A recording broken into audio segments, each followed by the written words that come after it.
Welcome, friends. Just getting our live streaming set up and having a delay here, so I want to make sure that it's working.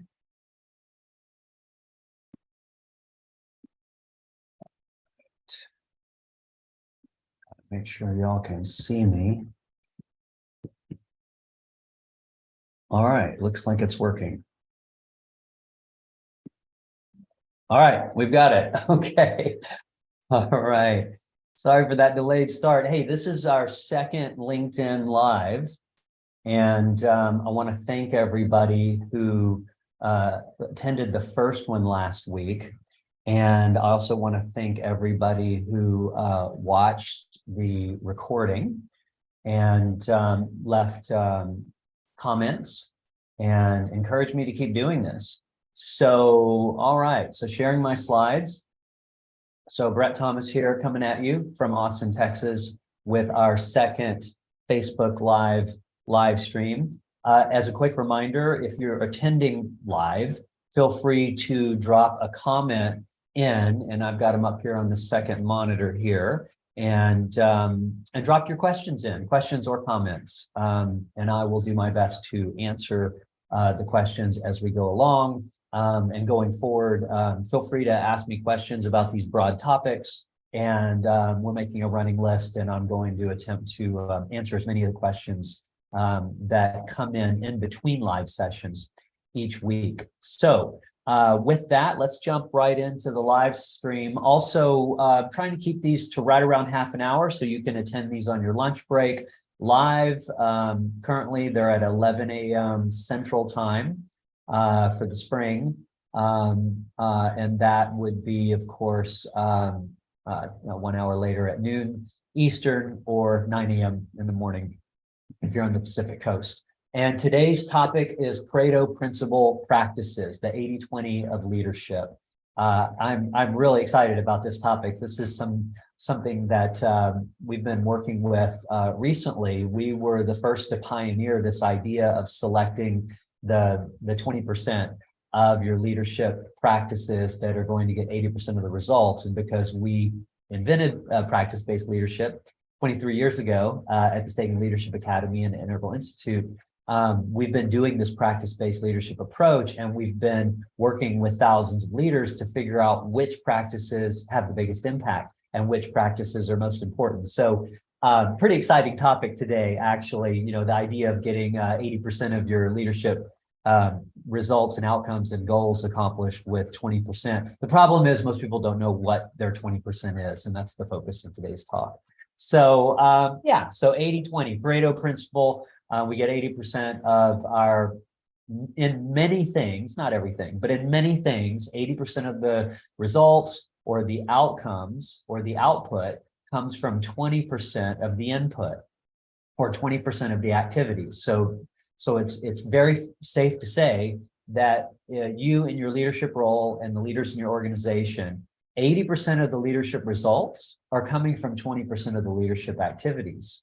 As I mentioned before, most people don't know do you know what your 20% are? Most people don't. So in fact, most people and most leadership coaches and trainers don't even treat the complex skill of leadership as a complex skill. They don't break it down for you like any other complex skill: music, notes, chord progressions, basketball, dribbling, passing, shooting, rebounding, mixed martial arts, wrestling, kickboxing, grappling. Most leadership coaches and trainers, sadly, don't treat the complex skill called leadership as a complex skill. They don't break it down into the component abilities. There's 3, and the different skill sets, and each skill set has techniques. So because we've been doing that for 23 years and have written 8 books on the subject, we can pretty much tell you which practices, activities are likely to be the 20% that's going to be the 80% of the results. So I'm really going to lay that on you today, which is cool. So what do leaders do? We need to start with the basics. So again, if it was basketball, it would be dribbling, passing, shooting, rebounding; baseball, hitting, throwing, running, catching, etc. So all effective leaders, and my nonprofit applies these principles in third world countries and developing countries, and tribal leadership in villages in Africa, to generals in the military, to every single industry that I've come across in the last 23 years. Over 10,000 leaders have gone through my interval leadership programs, all the various versions of it, and over 2,000 companies have adopted these methods. So we know what leaders do, and anyone who's a competent leader is going to be doing three things. They set the goal and create the plan. They pull together a group of engaged and motivated individuals who can coordinate their efforts to get the work done, and they make sure that the plan gets implemented successfully. So if you're a leader, you're doing these three things. How well you're doing them, well, that's a function of your competency, right? And how well is your organization doing these things? But all leaders are, in other words, planning, teaming, and executing. And those, I call those in my books, Accelerating Leadership, and many of my other books, I call these the inherent leadership responsibilities. You are responsible for planning, you're responsible for teaming, you're responsible for executing. And so these, I also call these the three leadership abilities. And today we're going to focus on the 80-20, the 20% of the activities in each of these dimensions that are going to get 80% of the results you want. So it's helpful, just as a quick reminder, and this is covered in the book, Accelerating Leadership, and many of my other books, and all of our leadership training programs, Accelerating Leadership, Integral Leadership, all our different programs. It all comes back to these three abilities, but we like to break down each ability or inherent leadership responsibility into, divide that pie further into three more slices. So you have three skill sets that make up each ability. And this is very powerful. I mean, it's revolutionary. I write about it in my book, Reinventing Leadership. Like it'll change your life. As a leader, if you understand the three abilities that make up leadership, you know, dribbling, passing, shooting, and rebounding, if you're a basketball player, and what are the skill sets? Because until you can identify the skill sets, you don't know what practice is, right? But so for planning, then we've got the three skill sets. The way we slice the pie of planning, the response, you could slice the pie different ways, but after doing this for 23 years, the most useful and helpful way to slice the pie that I've found, that my students and clients also find very useful, is sense making, alignment, and steering. So those are the three skill sets for planning. And again, in today's session, I'm going to tell you what the #1 Pareto principle practice for that whole dimension, all three skill sets, and each skill set has about right around 4 or 5 techniques. So call it 5 times 3. Out of all the 15 different practices that I found in training leaders for 23 years are really helpful, I'm going to give you the one that I think is the most important one that every leader should be doing. It's the first Pareto principle practice for planning. I'll come back to that in a minute, but just to complete the model, under teaming, the inherent leadership responsibility of teaming, the core ability of leadership, we call teaming. There's 3 skill sets as I see it: creating the container, communication, of course, effective communication of all kinds, and motivating your people. So those are the 3 skill sets, buckets of skills that I call skill sets, that make up the teaming ability of leadership. And finally, in the executing ability, the 3 skill sets are performance, which is short for performance management, implementation, or project implementation, you could call it project management, and productivity, team productivity, individual group productivity.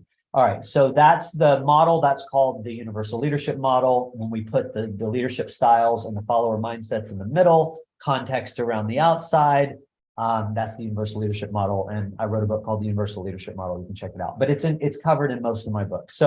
So here again, planning, sense making, alignment, and steering. And shortly, I am going to briefly show you the various practices that are available in the free download that comes with this live stream called Leadership Benchmarks and Best Practices, and it'll list them out. And then we'll hone into the most important. So under teaming, we have the container, communication, and motivation. And under executing, we have performance, implementation, and productivity. All right. So I mentioned this. I'll mention it again at the end. You can download one of my books called Leadership Benchmarks and Best Practices, the digital version, at acceleratingleadership.com/benchmarks. So it's just accelerating leadership benchmarks, right? /benchmarks. So check that out. You don't need to buy it on Amazon. It is available on Amazon, and it'll go into more detail. And there's a free training that comes with it. So I'll just briefly mention this is based upon my 8 books on rapid leadership development methodology, integral leadership, of course, and leadership theory. But I'm working on this new book to come out this summer, and was partly the inspiration for this presentation, the 80-20 of leadership, the intelligent way to apply the Pareto principle to achieve 80% of your organizational goals with 20% of your leadership efforts. So, all right. So in that free download that I mentioned before, I list the planning practices. And so here, I want to focus in on the single most important 80-20 Pareto principle practice that in my 23 years of coaching leaders to improve their skills and results in the planning dimension and working with these 20 practices and more, I'm going to suggest, based upon my experience, that while many of them are very helpful, I've put an asterisk next to 3 that are especially helpful. The one that I'm going to suggest, if you're not doing this, and some of you are, but I would suggest many of you, if not most of you, are not doing this practice, and I would suggest it's the most important one. It's the one that I've seen give the biggest bang for your buck, the biggest ROI on your effort. And it's number 19 here. Prioritizing according to leverage. I often ask my coaching clients and the students that go through our training programs, look, of all the projects and all the opportunities and the initiatives and the efforts and the problems you're trying to solve and all these things, of all those things, which of those things is going to give you the most leverage this quarter and this year, but we'll focus on the quarter, in terms of helping you move the needle and get closer to your quarterly leadership objectives and be seen by your boss in the C-suite as a leader who's really performing and getting a lot of things done. What are the 20% that are going to make the biggest difference? Do you know your 20%? And right now, I'm not talking about practices, I'm talking about projects. Do you know the 20% of your projects, of your priorities, that's going to get 80% of the results? Most do not know, and their answers are lame. So the number one Pareto principle practice for the planning dimension is prioritizing according to leverage. This is called the leverage matrix. Bain, BCG, McKinsey, all the big consulting firms have an XY that plots effort and impact, right? So this is not urgency and importance. Hello, that's for managing your day and your week. That's time management. That was popularized by Stephen Covey. We're not talking about urgency and importance. That's prioritizing tasks, y'all. This is effort and impact. This is prioritizing projects, okay? Prioritizing problems, prioritizing opportunities. Think of this as quarterly. You could do one for the year as well. So the year or the quarter, I'm going to concentrate on the quarter for today's example. So think of low-hanging fruit.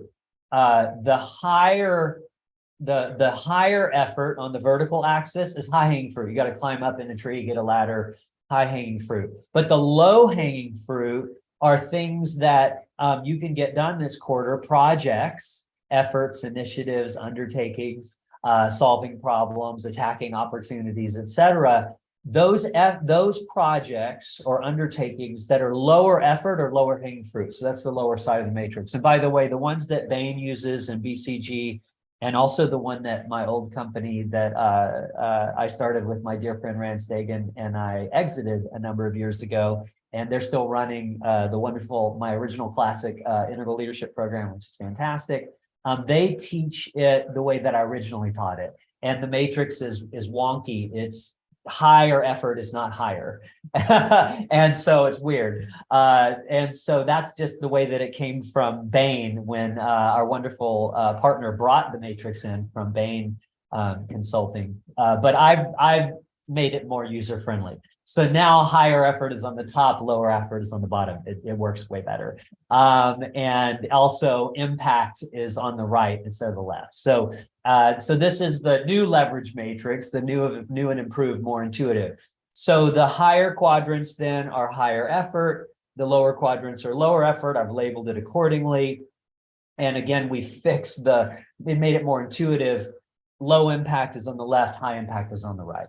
So now what you have then is you could say that the low-hanging fruit is on the bottom, the high-hanging fruit is on the top. I have a version of this that has fruit on it. But the ripe fruit is on the right, the juicy ripe fruit, the ripe opportunities that are going to benefit you. They're on the right-hand side. I have a version of this that looks like a tree.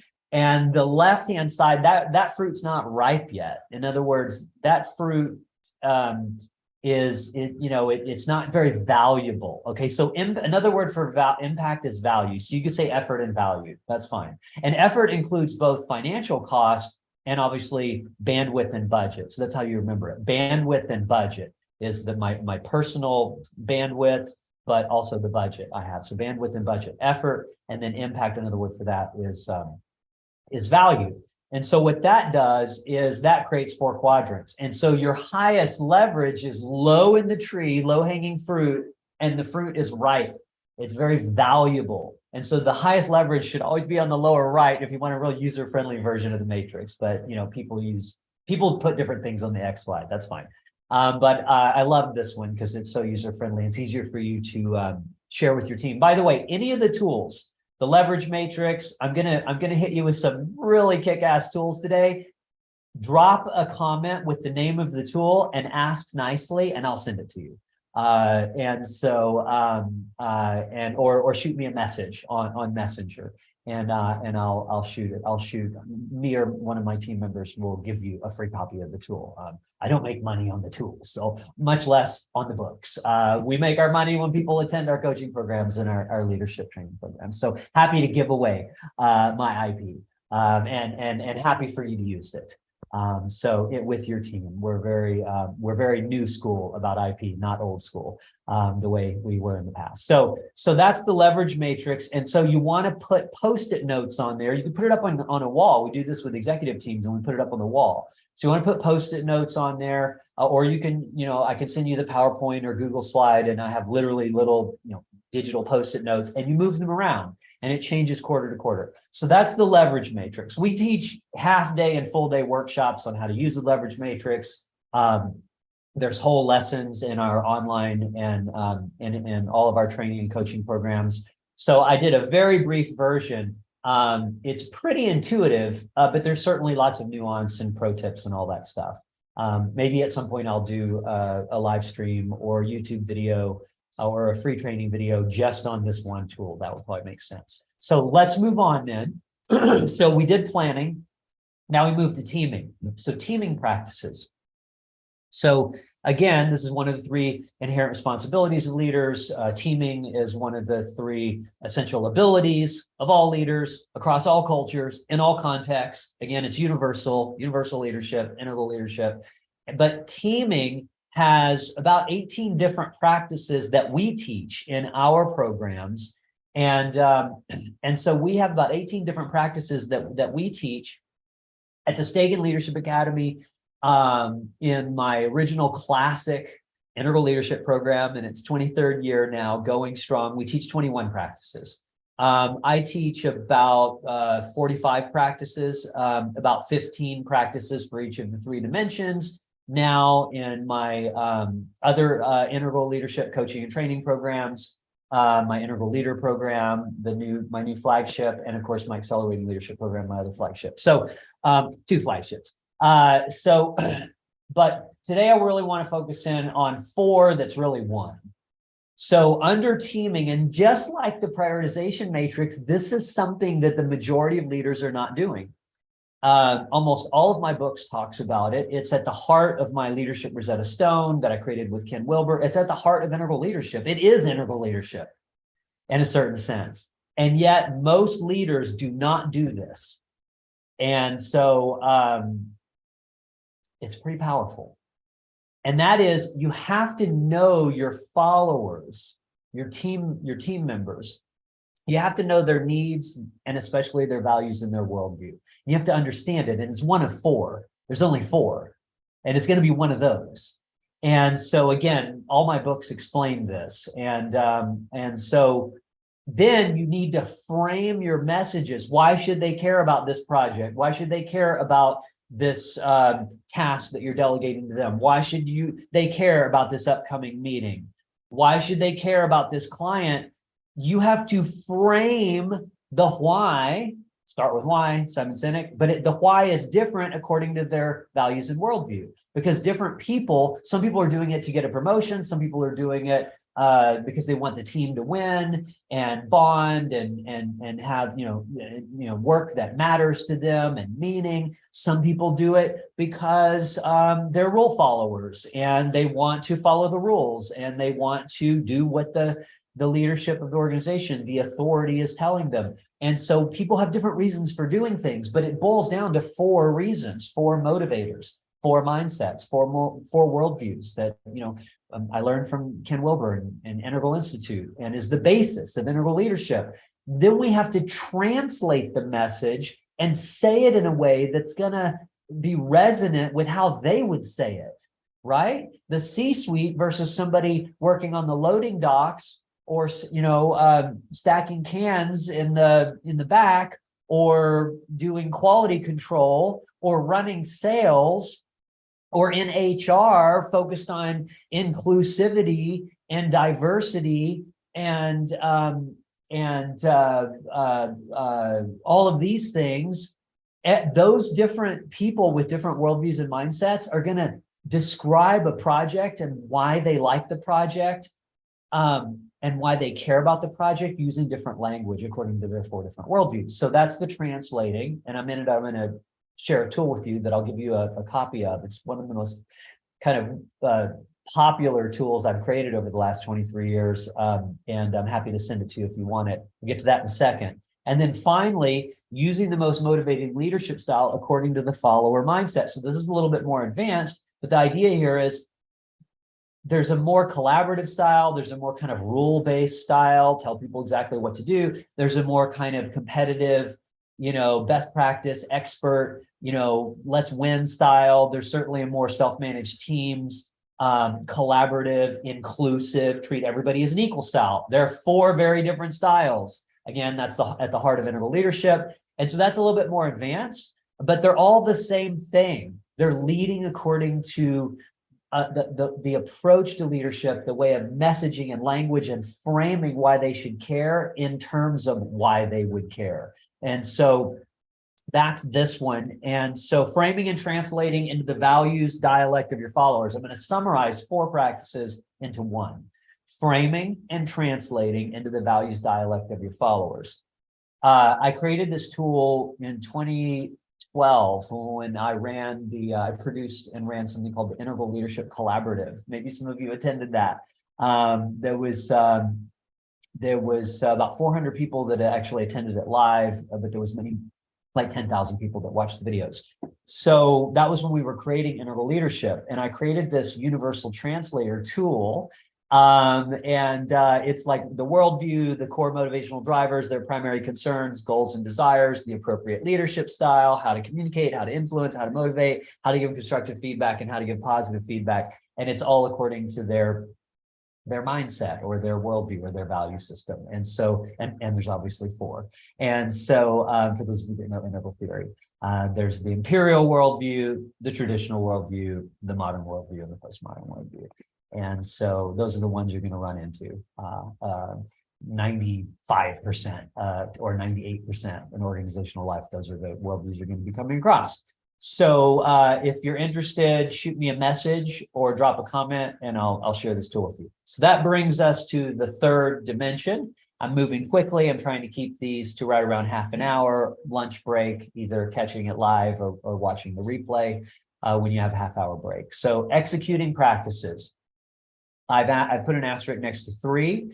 Again, I list 12 here. There's about 15, but attention management breaks down into like 5 or 6 additional practices. So that's there's 16 if you count it that way, 15 or 16. So you can slice the pie a few different ways, but each of these somewhere around 15, roughly. Some have more practices that we teach, again, in my books and in our online coaching and training programs. So all of these are important. But the number one thing that you should all be doing, and if you're not doing this, you're not doing your 80-20. If you're not doing this, you're working way harder than you need to get the results you want in your leadership role. And it's the first one. It's accountability. Accountability is a practice. And it's a practice that at the heart of the practice is accountability conversations. If you don't know how to have accountability conversations and you're not doing it with the correct form, the technique, the right way, then you're not practicing accountability well, or maybe at all. And that is a huge problem. And so a lot of companies that hire us to come in and create a custom training program, this is at the top of their list: execution, accountability. And then we often start with that. And then later we work on the softer skills like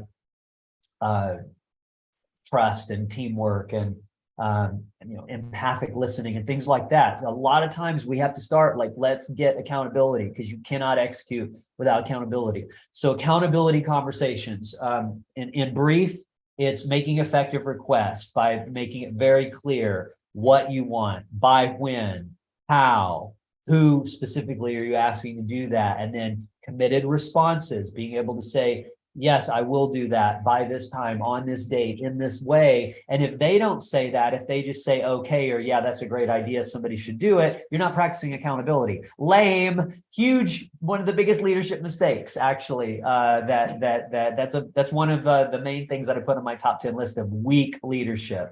I'm going to be doing a live stream on weak leadership and putting out a book later this year about weak leadership. That's one of the ways that leadership shows up as very weak, when leaders do not create a culture of accountability, do not hold themselves accountable and all their team members accountable. So effective requests, committed responses, and you have to follow up.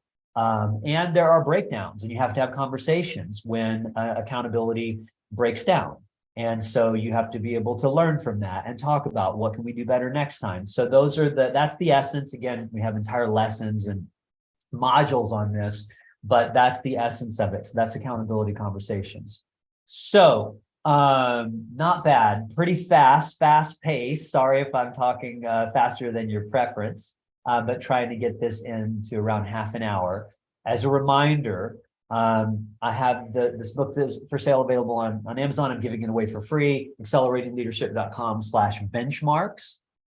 Go there, you can download a list of all the benchmarks. I showed you on the slides here, a list of all the benchmarks that we use that I found most helpful, the top 20 or less in all 3 dimensions, and all inherent leadership responsibilities and the 3 essential leadership abilities. I provide a list of these, and I also provide benchmarks for the 3 abilities we talked about, and the 9 skill sets. I provide benchmarks for that, low, medium, and high. It's free. Go get it. And yeah, and mark your calendar for, currently these are Wednesdays at 11 a.m. Central, which is 9 a.m. Pacific on Wednesdays. And then later we're launching a new class. We're launching an accelerating leadership cohort, and we're launching my 5th generation integral leadership training. I'm calling it the Integral Leader Program. And we're launching that early summer. And so we may have to move this time to a different time, but currently we're Wednesdays at 11 a.m. Central on our live stream. But I hope you'll continue to join me. Yeah, check out that. And as I mentioned, if there's any other of the tools I mentioned, the leverage matrix, or I sometimes call it the prioritization matrix, either one, leverage matrix, prioritization matrix, or the universal translator tool, I'll shoot it over to you, or someone on my team will, if you drop a comment or if you shoot me a message. And if you have questions about leadership and rapid leadership development or solving leadership problems and tricky challenges, happy to not only try to answer them in upcoming live streams, but if it's a topic that has broad appeal, I might do a whole live stream just on that topic. So thank you for attending live and or watching this recording as your schedule permits. It's great that we can do live stuff. It's also great that we have asynchronous. Don't hesitate to reach out if you have any questions, if you are interested in one of our upcoming group coaching or online training programs. I was very inspired during COVID a few years ago, and I took my classic integral leadership program, which has been running for 23 years. It's very powerful. It's in person. It's kind of expensive. It costs $36,000. So when companies are paying for it, it's cool. But I wanted to create something that would all be online, that wouldn't require any in-person, any travels to Texas. And I was able to do that during COVID. I had some time on my hands since we had $1 million contract cancel for 60% of the way through. And so actually, no, it was 40% of the way through. We collected 40% and then it got canceled about 3 years ago. And I developed this book and this new approach, and what it says is exactly what our new programs do. The groundbreaking method for rapid leadership skill development that achieves twice the results in half the time at a fraction of the cost. I wanted to improve upon my best work, which was the original classic integral leadership program. It takes a year, and it costs $36,000. It's in person. The new programs, both the Integral Leader program, the new 5th generation, and Accelerating Leadership program, get twice the results of my classic program in half the time, 6 months or less, and literally a fraction of the cost. It's about 1/6 the cost to do any of our new programs. And so I'm really proud of that. So that way, if your company in the recession isn't willing to pay for your leadership training, you can cover that yourself.